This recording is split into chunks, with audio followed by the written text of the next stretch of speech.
What do you say to those families who say, listen, we can't afford to pay $4.85 a gallon for months, if not years. This is just not sustainable. Well, what you heard from the president today was a clear articulation of the stakes. This is about the future of the liberal world order, and we have to stand firm. Good morning from Athens, Greece. It is around 8:45 here on this Friday morning, and I want to show everybody something.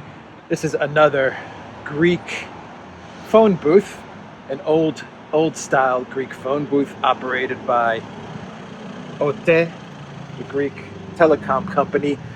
But that's not the reason I'm showing you this phone booth here. See, very nice phone booth, but I was walking by and I saw this. Good guy, Boris. Good guy, that Boris. Oh boy. Anyway, let's talk about the news and what's going on. Speaking of Boris, we have the news that the UK is going to be sending more money, more weapons to Zelensky, more of everything, basically. And so is the United States. We've got news that after the NATO summit in Madrid, Boris Johnson, the UK, pledges more military aid to Ukraine. Another £1 billion worth of weapons are going to Kiev. Let's see, what is the UK going to be sending? Sophisticated air defense systems, drones, electronic warfare equipment, and thousands of pieces of vital kit. All right, the deliveries will represent the first step to allow Ukrainian forces to go beyond their valiant defenses efforts and move towards mounting offensive operations. So they're preparing. The UK is getting the Zelensky regime ready for the big August counteroffensive. 1 billion in kit. What does kit mean? Let me walk through this sandwich shop, this breakfast sandwich shop here, and let's talk about what the U.S. is sending.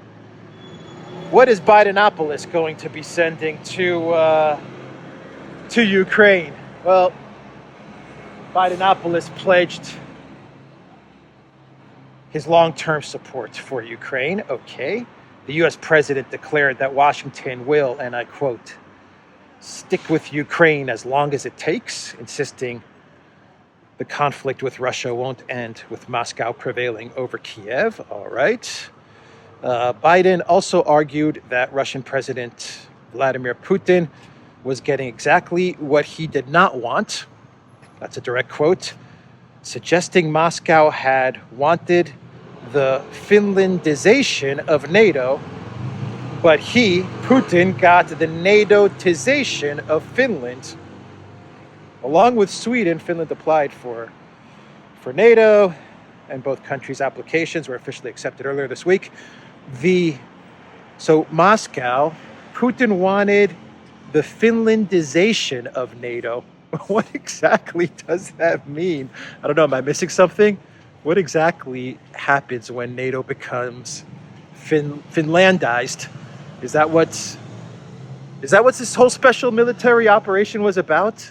The Finlandization of NATO? Is that what Putin really wanted? But instead, we have the NATOization of Finland. That doesn't sound so good for Finland. Congratulations, Finland. You've been NATOized, according to Bidenapolis.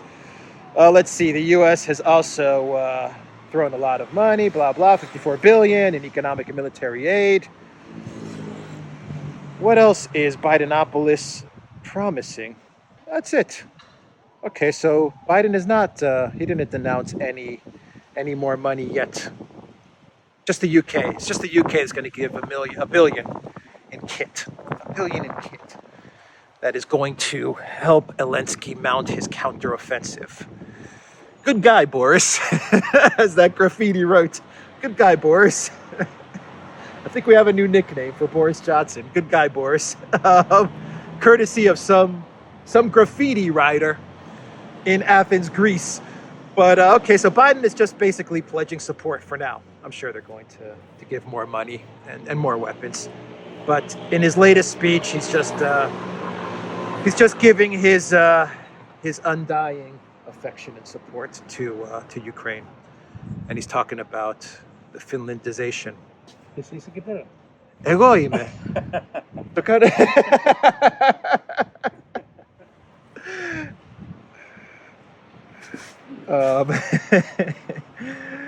What else? What else here?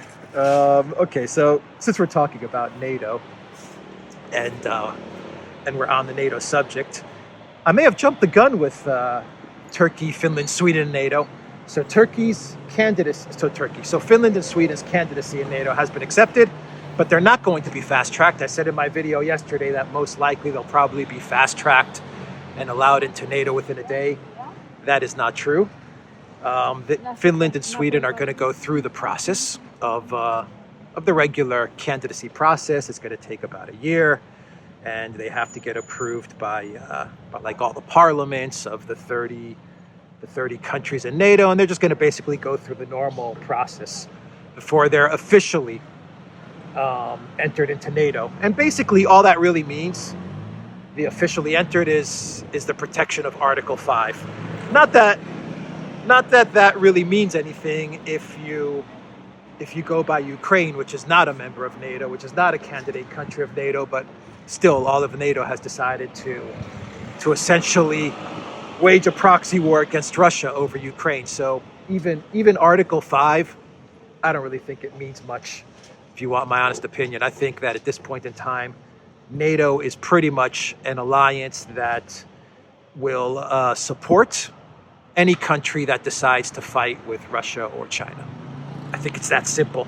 And they'll either go to war for that country or they'll wage a proxy war.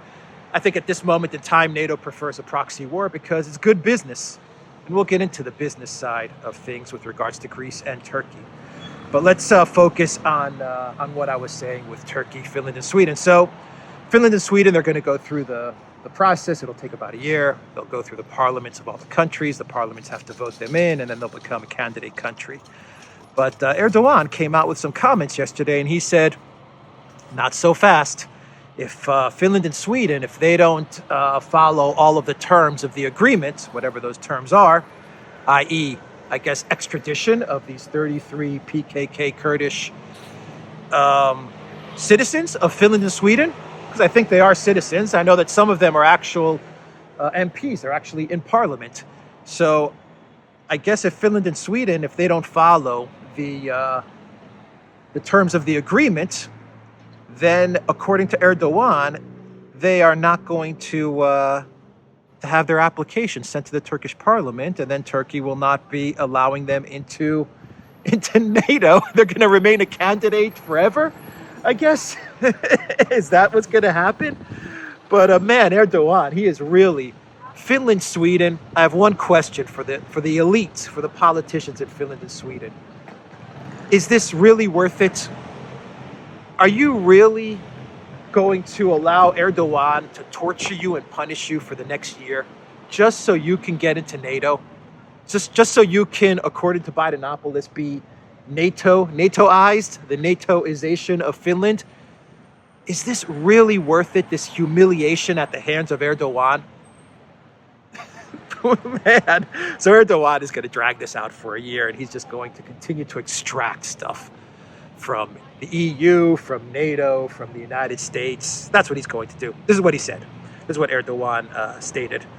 The key thing is for promises to come true, Erdogan said during a press conference at the end of the NATO summit in Madrid. First, Sweden and Finland should carry out their duties, and those are in the text.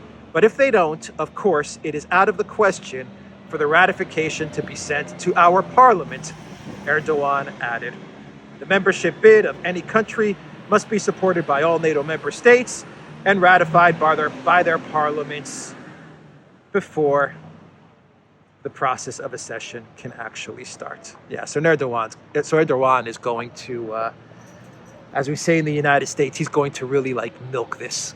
He's going to not let this go for the next year. and he's going to insist on the extraditions, and he's going to want more money and more military hardware, and he's just going to want all kinds of things. And this is going to look good for Erdogan for the elections, because he needs help in the upcoming Turkish elections. I believe Turkey heads to the polls in pretty much a year, if I'm not mistaken, from today. Correct me if I'm wrong, people in Turkey watching this video. I think Turkey does have elections in a year's time. And look, the economy in Turkey is not going so well, but this will play good to Erdogan's base, I believe, to his base. This should play good. So the timing fits very nicely for Erdogan and the next elections. Speaking about the fact that Erdogan is going to want all kinds of concessions and equipment from NATO and the United States and the military-industrial complex, Turkey is, according to sources, this is not 100% confirmed, but according to sources in the Biden White House and the U.S. government, Turkey will be receiving F-16 fighter jets. But the U.S. is insisting, they're absolutely insisting, that the delivery of these F-16s have nothing to do with Turkey's yes vote, with Erdogan's yes vote in the NATO summit in Madrid. Absolutely no connection. That the day that Turkey votes yes, F-16s are also signed off for delivery to Turkey. No connection at all. Yeah. And if you believe that, as Alexander says, I have a bridge to sell you. A senior White House official denied reports that Washington conditioned the deal on Ankara's support for NATO enlargement. The U.S. government supports Turkey's efforts to modernize its Air Force and could soon approve the sale of dozens of F-16 fighter jets, a senior Pentagon official said, though noted that any deal still must be finalized. Speaking to reporters during a remote press briefing on Wednesday, Assistant Secretary for Defense of International Security Affairs, Celeste Wallander, said the long-stalled sale may soon go ahead, months after Ankara asked to purchase 40 Lockheed Martin-made F-16s and around 80 upgrade kits for its existing fleets. These plans are in the works, but still need to make their way through contracting procedures, she said, adding that Washington is in favor of Turkey's modernization of its fighter fleet because that is a contribution to NATO security and therefore American security. So yeah, these the contracts have just been sitting on someone's desk, and that someone was not signing off on these contracts. And then all of a sudden, Erdogan decides to vote yes, and the signatures, they get signed. The signatures get put on those requests. Just coincidence. Nothing to do with the yes vote. But Greece is also, given Turkey's move, Greece has announced that they're also going to be buying 20 Lockheed F-35 fighter jets, and they may order another 20 more. Greece has sent an official request to the United States for the purchase of 20 Lockheed Martin-made F-35 fighter jets, the country's prime minister said on Thursday. So Mitsotakis is going to be buying 20 F-35 from Lockheed Martin, and according to the Greek media, he's going to most likely buy another 20 more. Our intention is to acquire an F-35 squadron with a possible option for a second one, sending a letter of request, an LOR, which has happened in the past few days, is part of this process, Mitsotakis told reporters after a NATO summit. So, NATO was really, really good for the military-industrial complex, wasn't it? It's a long process, and I am saying this because it means we have the fiscal space allowing us to make such a purchase. The Greek prime minister said. The conservative premier who faces elections in 2023 said, I wouldn't say that Mitsotakis is conservative. He is neoliberal. He is a neoliberal prime minister. Comes from Greek oligarch royalty, you may say. But anyway, so yeah, the NATO summit wraps up. Erdogan is going to get some F16s. Greece is going to purchase a whole bunch of F35s. I would say that the NATO summit was less of a summit and more of like a trade convention, isn't it?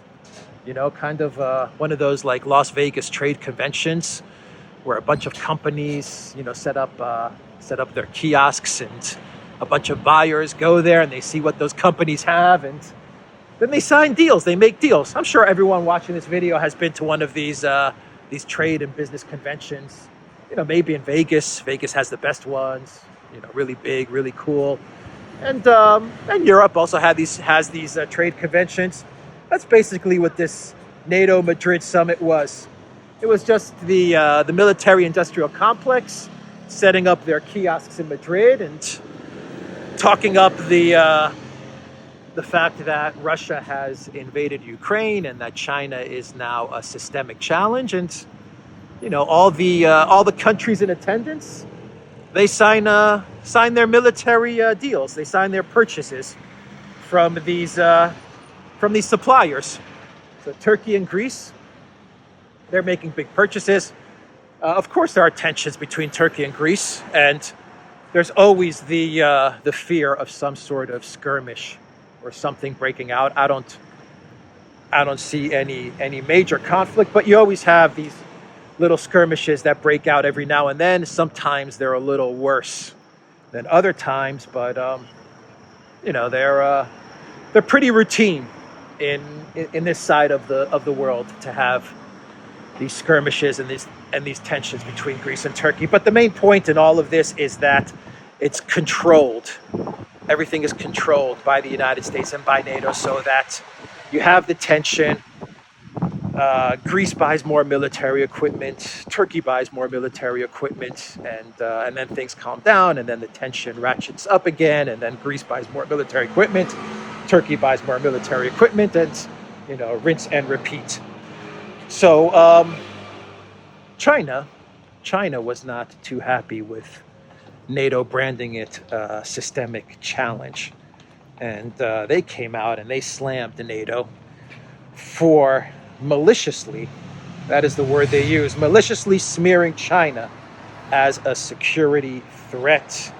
Beijing criticized the North Atlantic Treaty Organization on Thursday after the US-led military alliance asserted that China poses serious challenges to global stability.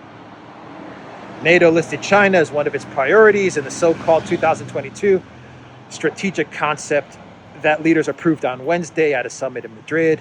This marked a first, as the alliance's previous blueprint, published in 2010, made no mention of the East Asian country. According to NATO, Beijing's coercive policies threaten the Western Bloc's interests, security, and values. They love that word, values. It threatens our values. What exactly are NATO's values? What values could NATO, this military alliance, have? Addressing the systemic challenges posed by the People's Republic of China to Euro-Atlantic security and the deepening strategic partnership between China and Russia is now a NATO priority, the bloc declared. Beijing responded with indignation. Who's challenging global security and undermining world peace? China's mission to the European Union asked on Thursday in a statement. Are there any wars or conflicts over the years where NATO is not involved? Good question. NATO's so-called strategic concept, filled with Cold War thinking and ideological bias, is maliciously attacking and smearing China. We firmly oppose it, the statement said. When it comes to acts that undermine China's interests, we will make firm and strong responses. Well, as with all businesses, and NATO is no exception, they need to expand and they need to search out for new markets. And as I have been reporting for many months now, going all the way back to Liz Truss and her statements with regards to NATO in the Pacific, NATO needs to find new markets. And one of the biggest markets and biggest opportunities for NATO is the Pacific. And in order to expand to the Pacific, which means a lot more money, a lot more weapons, a lot more wars, which is always good for NATO and the military-industrial complex. In order to expand to the Pacific, you need an enemy, and no better enemy than China. So China just needs to understand, which I'm sure they do, that this is the new reality. NATO is a business, and they work side by side with the military-industrial complex. It's a grift. A lot of people are getting very rich off of this grift. And Russia and China are target number one. They're the reason for NATO's existence. So the escalation, the aggression can never end, because if the escalation and the aggression ends, then so does the business. So does the business model. And that is why China now, for the foreseeable future, is going to be targeted by NATO. And you are going to get a NATO Pacific. For this, I'm positive of it. I am positive that NATO will expand to the Pacific. So much for North Atlantic alliance. There's nothing North Atlantic about it. They're going to call it something like, instead of NATO, they'll call it like the Pacific Alliance, a PATO, or something like that. Not NATO, it'll be PATO. Yeah, that's exactly what's going to happen. So, yeah, let's see. What else should I talk about here? I think I've covered NATO enough for now. Let's shift gears. And oh, by the way, here's an interesting quote, since I was talking about Liz Truss. Just to wrap up NATO and the South Pacific and Taiwan and Liz Truss. Liz Truss said that she said on Wednesday that the West needs to learn lessons of Putin's Ukraine invasion and apply them to Taiwan.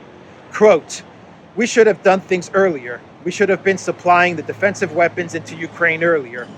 We need to learn that lesson for Taiwan." This is what the Foreign Secretary of the UK said. So all signs point to escalation in the Pacific.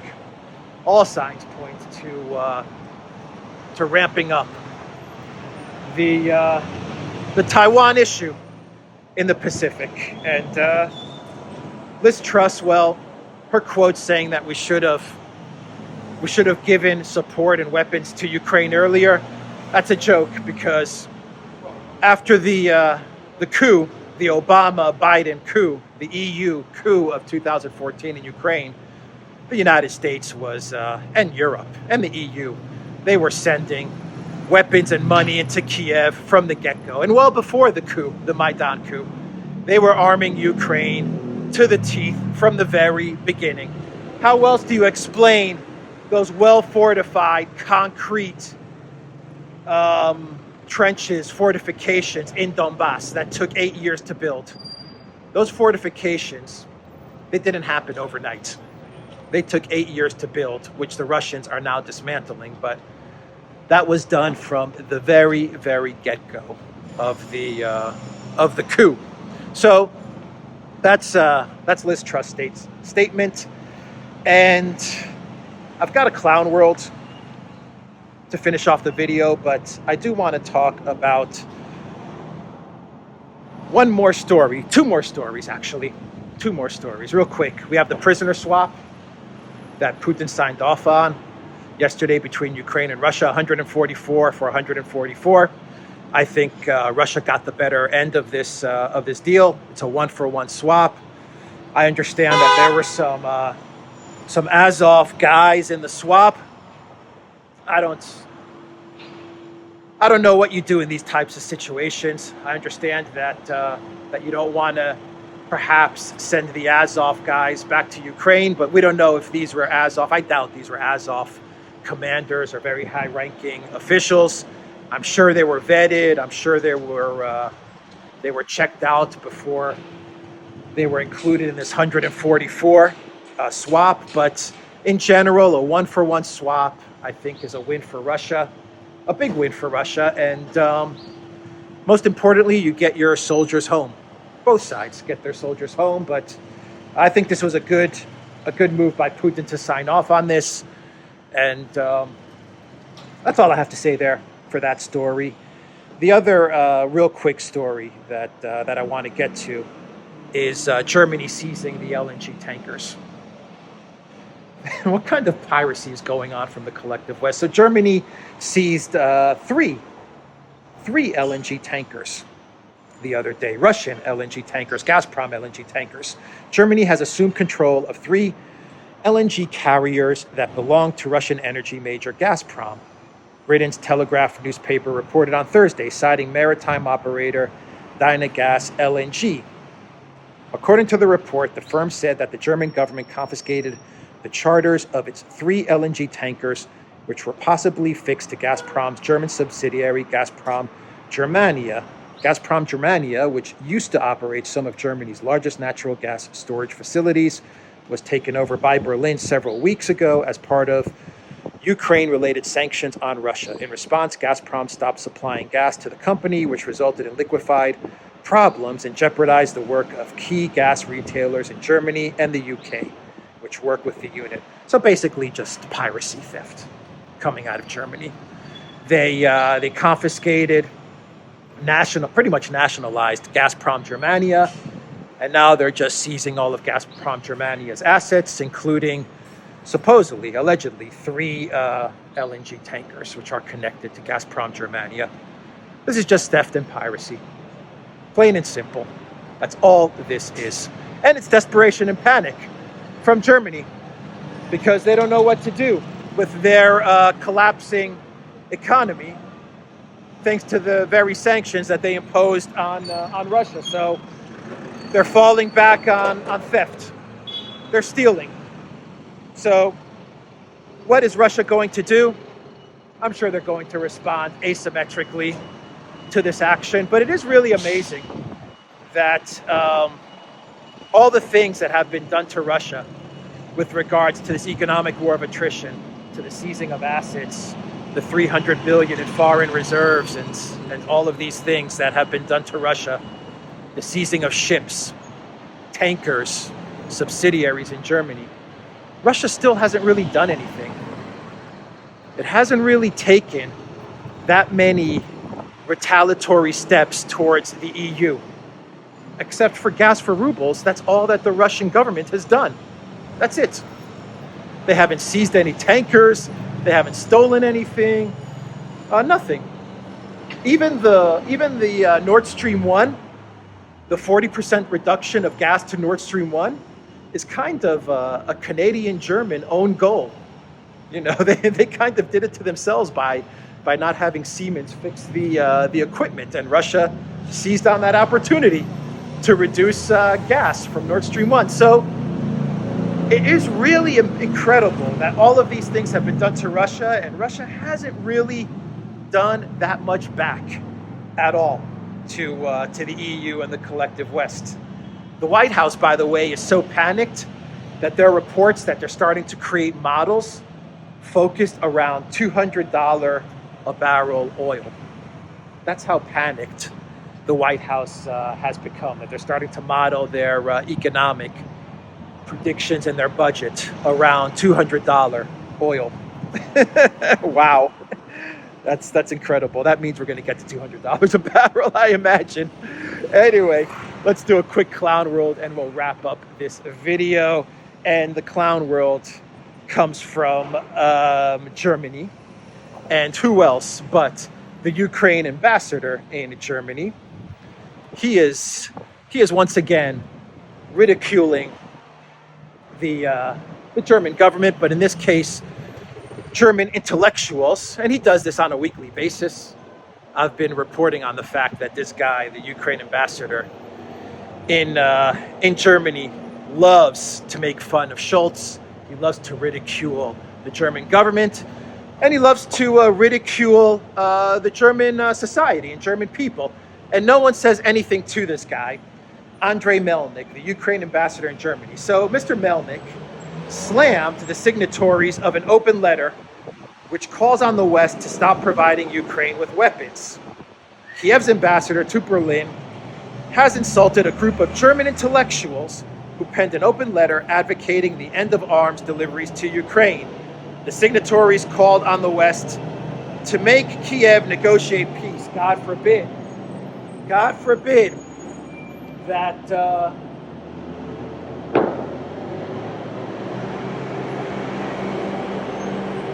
Yeah, let me just wait for the tractor to move forward. Actually, let me move. Instead of waiting for the tractor, I'll move. God forbid that that you actually try to find peace, to stop sending weapons to the conflict and try to search for a peaceful solution to what's going on in Ukraine. Can't have none of that, according to the Ukraine ambassador in Germany, commenting on their appeal on this letter from these German intellectuals. Andrei Melnik tweeted, "Not again," on Thursday, adding in English, "What a bunch of pseudo-intellectual losers." Okay. English is not his first language. Commenting,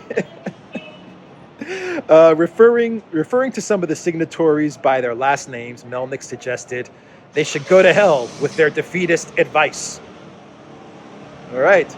The open letter, which infuriated the Ukrainian diplomat, was published in Germany's Die Zeit newspaper on Wednesday, titled "Ceasefire Now." In it, a group of 21 German academics, philosophers, journalists, artists, and ex-diplomats urged the West to end the Ukraine war through negotiations. According to the signatories, it is Europe's duty to restore and secure peace on the continent. To this end, countries should come up with a strategy which would bring the hostilities to an end as soon as possible, the appeal suggests. The Ukraine ambassador in Germany obviously does not want any peace whatsoever. He wants everything to just continue. And that means that as this continues, his country, the country that he's ambassador for, is going to continue to shrink and shrink and shrink if things continue to go in the trajectory that they're moving towards. So he may not be ambassador of anything for much longer if things continue the way they are with regards to the war on the ground. Anyway, I will end the video there. From Athens, Greece, everybody, check out the Duran.locals.com. Check out the Duran shop, 10% off. Use the code GOODDAY. Definitely go to Alexander's channel. And he is doing great analysis every day on what's going on in the world. And of course, the Duran, our main channel. Definitely check out our main channel, where we are also trying to do the best analysis we can with what's going on in the world. Take care.